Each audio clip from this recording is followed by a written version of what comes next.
Assalamualaikum warahmatullahi wabarakatuh.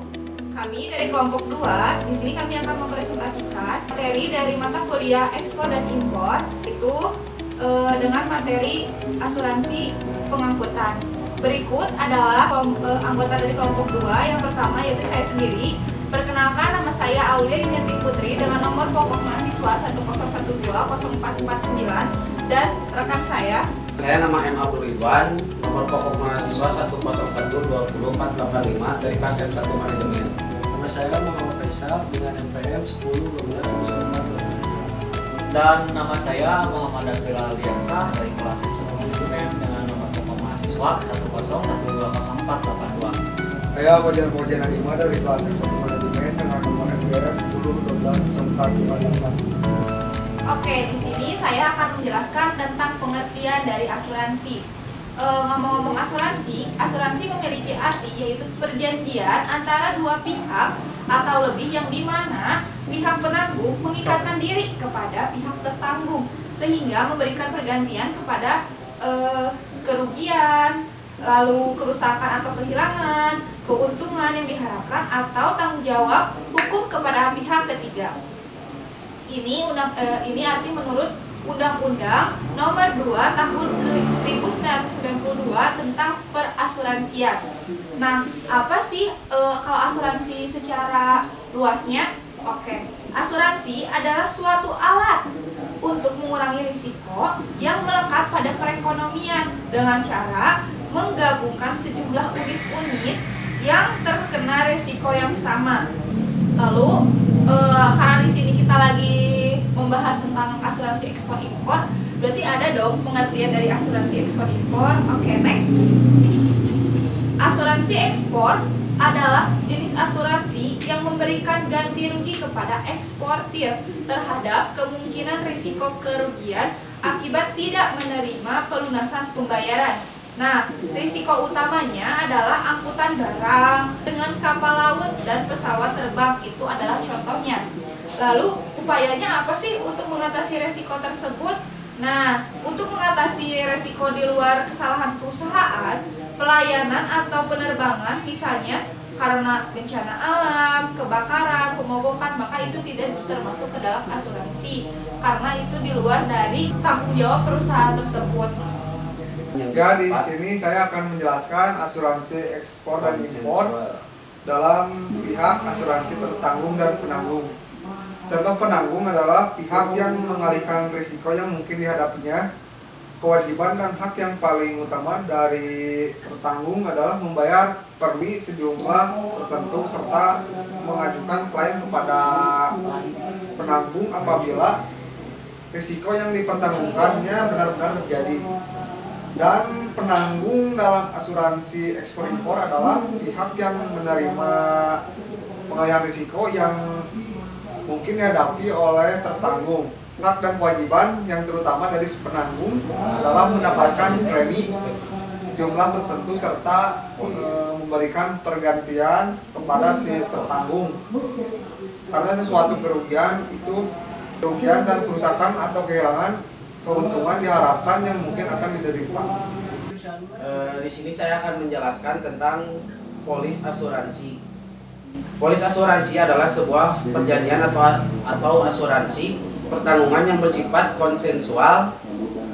Terdapat kesepakatan mesti kita buat secara tertulis di dalam suatu akta dari pihak yang telah mengadakan perjanjian. Polis merupakan sebuah tanda bukti perjanjian dan pertanggungan yang menjadi bukti tertulis. Contohnya, pernyataan ketersediaan penanggungan untuk menanggung kepentingan yang diajukan oleh pihak tertanggung. Yang kedua, nama dan alamat tertanggung. Yang ketiga, kepentingan barang dan tanggungan. Yang keempat, harga periode dan pertanggungan. Yang kelima, pertanggungan dan janji tertanggung warranty. 6, besarnya persen premi pertanggungan. Polis asuransi, jenis polis asuransi dibagi menjadi dua, yaitu ada spesifik polis dan open polis. Specific polis yang hanya berlaku untuk tiap-tiap kali pengiriman barang, dipergunakan oleh eksportir atau importer yang transaksi perdagangan ekspor impor.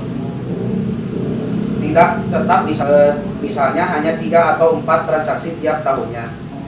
Open policy berlaku untuk satu masa tertentu, misalnya 1 tahun. Terus ada jaminan asuransi berlaku untuk seluruh barang yang diekspor impor selama masa perjanjian,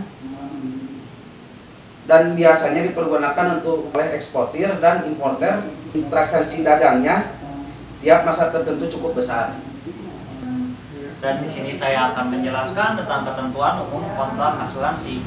Yang pertama, harus ada nama pihak-pihak yang melakukan kontrak, yaitu sering disebut the insured party. Terus yang kedua, ada komoditas yang diasuransikan atau insurance goods. Dan yang ketiga, ada jumlah nilai asuransi atau insurance coverage. Yang keempat, ada jenis sarana angkutan yang dipergunakan, yaitu type of conveyances. Dan yang kelima, ada batas tanggung jawab perusahaan asuransi, yaitu limit of liability. Nah, selanjutnya ada tingkat risiko, di mana tingkat risiko tersebut dibagi menjadi 3, yaitu yang pertama ada risiko kerugian yang secara umum dipertanggungjawabkan oleh perusahaan asuransi. Yang kedua, ada risiko kerugian yang ditanggung perusahaan asuransi dengan perjanjian yang khusus. Dan yang ketiga, ada risiko kerugian yang menjadi tanggung jawab pemilik barang. Yang selanjutnya adalah syarat pertanggungan. Yang pertama, free of particular atau FPA, yaitu penanggung hanya memberikan ganti rugi terhadap kerugian total dan kerugian umum, atau general average. Sedangkan kerugian yang bersifat khusus atau particular average tidak mendapatkan penggantian. Yang selanjutnya, weight average atau WA. Penanggung berkewajiban memberikan ganti rugi terhadap semua jenis perusahaan dan kerugian diderita baik total losses, general average maupun particular average, kecuali kerugian yang dibebaskan oleh undang-undang atau syarat yang tercantum dalam polis.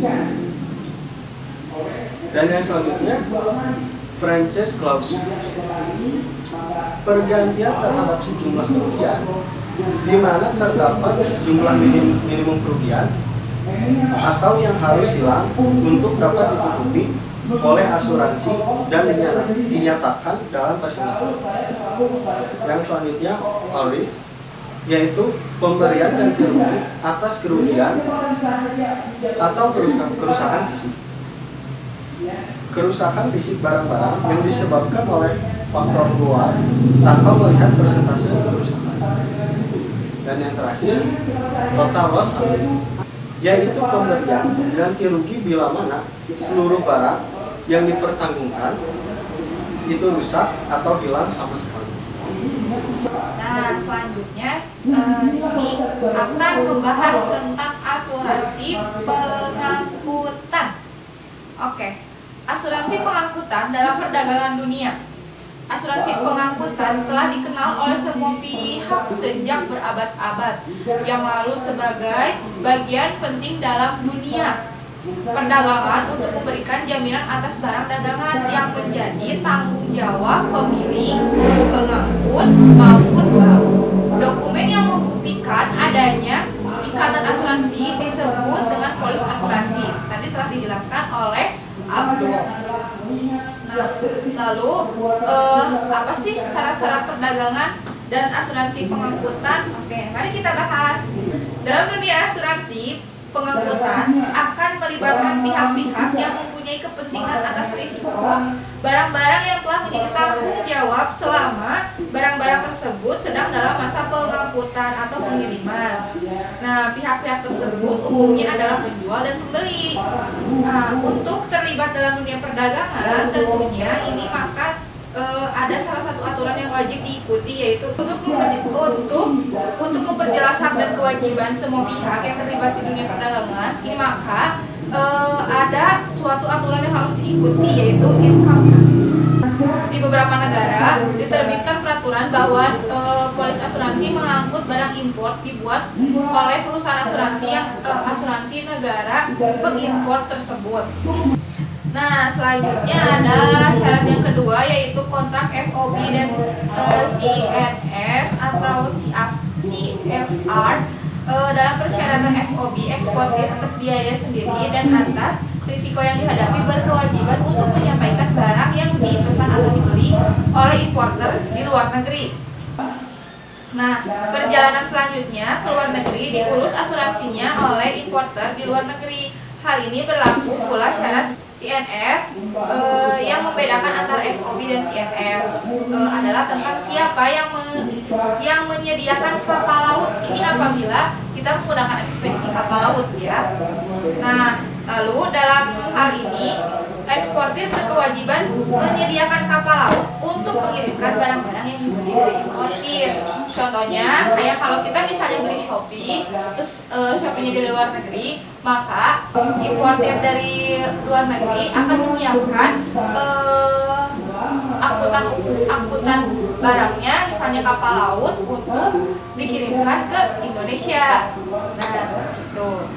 Di sini saya akan menjelaskan asuransi pengangkutan merupakan jenis pertanggungan yang tertua dalam sejarah perkembangan industri asuransi kerugian, di mana pada mulanya yang ada hanyalah asuransi pengangkutan melalui air sungai saja.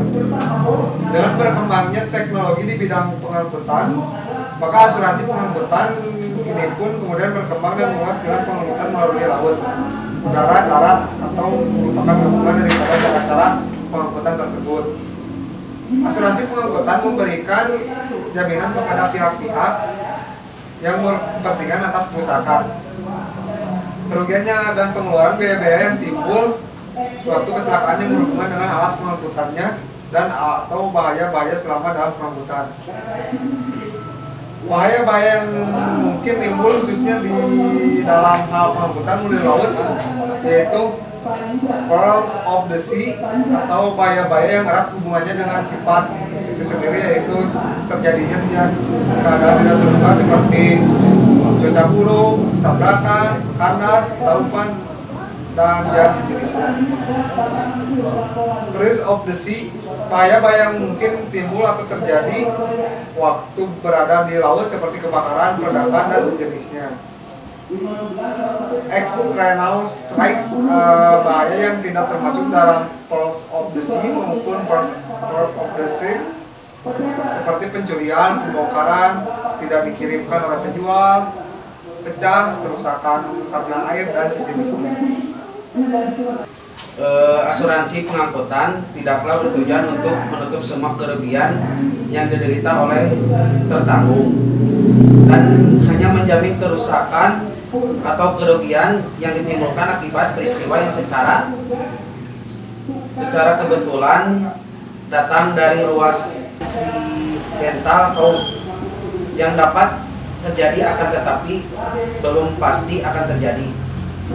Berdasarkan bahaya-bahaya tersebut di atas, maka luasnya pertanggungan jaminan yang diberikan serta syarat atau kondisi asuransi pengangkutan diatur dalam polis asuransi pengangkutan. Asuransi pengangkutan barang melalui laut, marine cargo insurance. Yang ke-1 adalah kepentingan yang dapat diasuransikan seperti barang itu sendiri atau kargo. Yang kedua, biaya pengangkutan dalam kurung uang, tambang atau freight. Yang ketiga, keuntungan yang diharapkan dalam kurung imagined profit. Yang keempat, premi asuransi barang tersebut, insured premium. Yang kedua, jaminan yang dapat diberikan. Contohnya A, syarat-syarat kondisi polis berdasarkan klausula baru institut cargo clause 11/1982 yakni sebagai berikut. Contohnya institut cargo clause, jaminan dalam klausula ini adalah yang paling luas, meliputi fair list of the seas based on the seas dan extraneous risk, tapi dengan pengecualian tertentu. Yang kedua, Institute Cargo Clause. Jaminan yang diberikan dalam klausula ini hanya meliputi risiko-risiko tertentu saja, yakni kebakaran dan ledakan,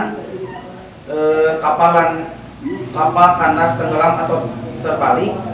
Yang C, tabrakan kapal. Yang D, berbahaya, membongkar barang di suatu pelabuhan darurat. Yang E, gempa bumi, letusan gunung berapi dan petir. Yang F, tindakan General Evergreen, penyelamatan umum. Yang G, pembuangan barang ke laut atau terlempar barang ke laut. Yang K, air laut memasuki pangkal peti kemas dan tempat-tempat penimbunan di kapal akibat release of the seas. Yang I, total loss perfect ketika proses bongkar muat. Yang J, tanggung gugat untuk biaya penyelamatan dan general effort dalam. Yang K, dalam hal tabrakan kapal dengan kapal lainnya. Dan di sini saya akan menjelaskan tentang Institute Cargo Clauses, yaitu jaminan yang diberikan dalam klausula ini hanya meliputi risiko-risiko tertentu yang lebih sempit daripada dalam klausula B, yakni 1. Kebakaran dan ledakan, 2.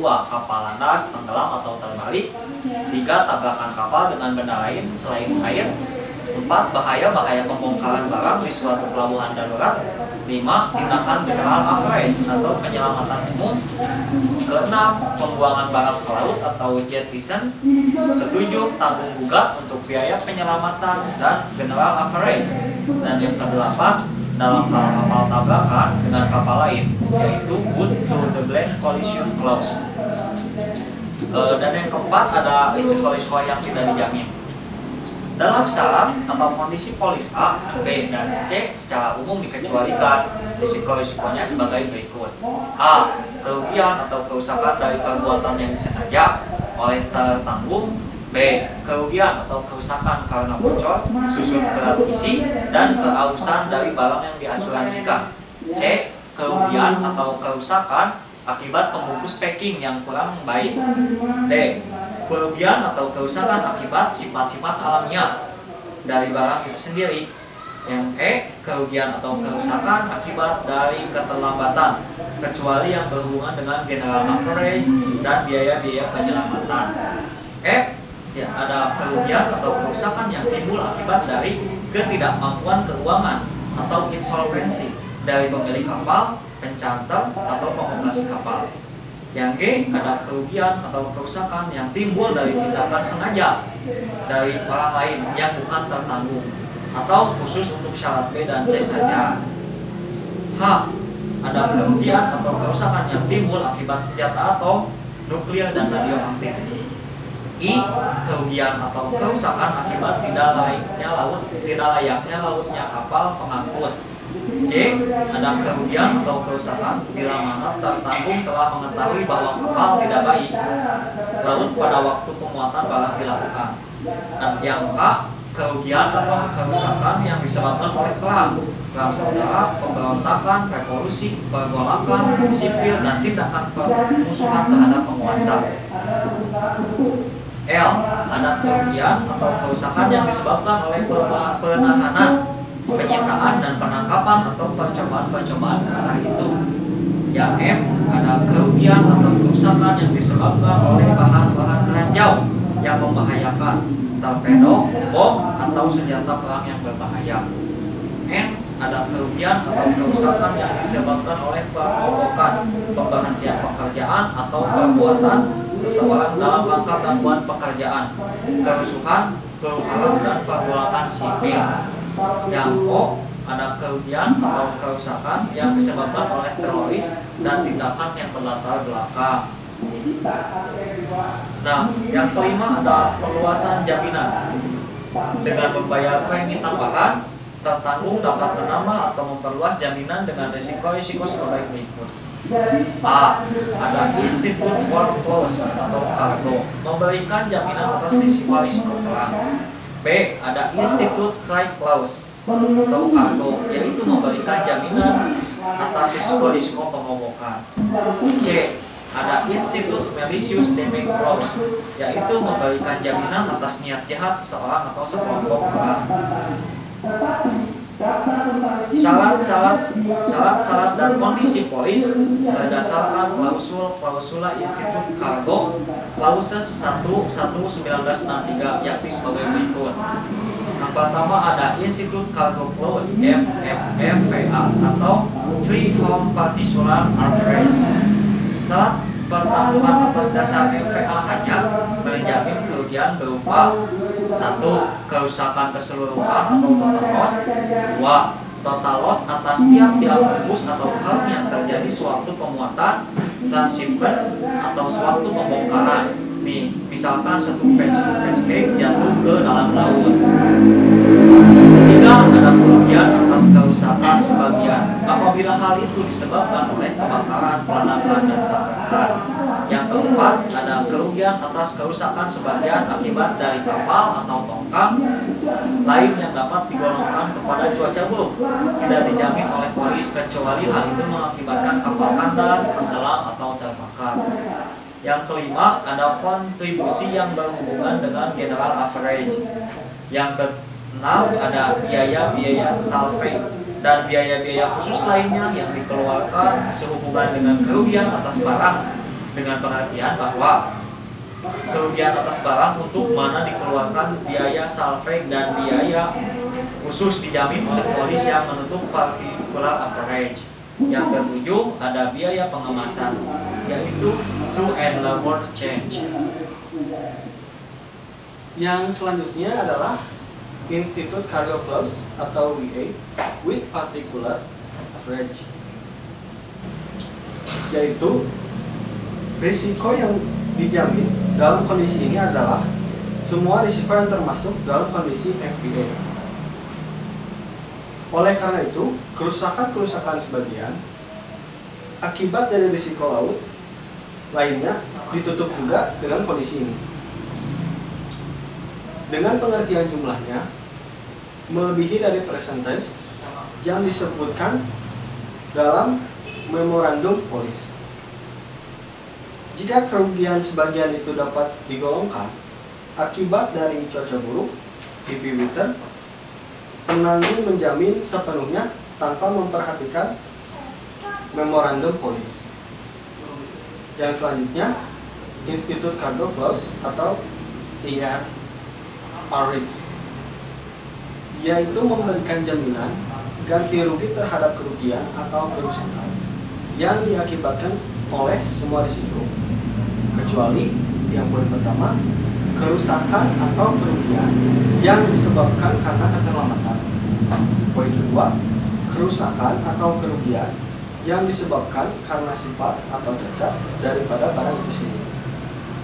Poin ketiga, kerusakan atau kerugian yang termasuk dalam pengecualian umum.